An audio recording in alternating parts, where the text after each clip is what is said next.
আসসালামু আলাইকুম প্রিয় বন্ধুরা। বর্তমান যুগ হচ্ছে আইসিটির যুগ, বর্তমান যুগ হচ্ছে ইংরেজির যুগ। তো এখন আপনি যদি ইংরেজিতে একটু দক্ষ না হন, তাহলে পরবর্তী প্রজন্মের সাথে আপনি খাপ খাইয়ে চলতে পারবেন না এবং প্রতিনিয়তই আপনাকে ভোগান্তিতে পড়তে হবে। প্রিয় বন্ধুরা, আজকে এখানে আমি 3টা সেন্টেন্স আনছি যে টেন্স ছাড়াই ইংরেজি শিখি। প্রথমে লিখছি আমাকে যেতে হয়।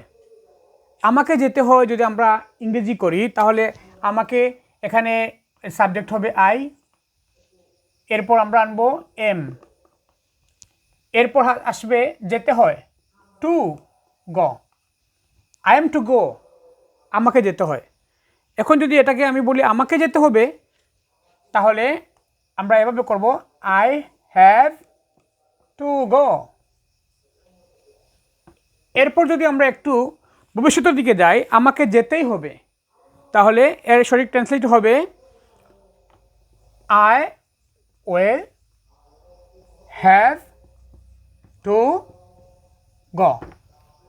তাহলে আমি আজকে এখানে সহজ 3টে সেন্টেন্স দিলাম।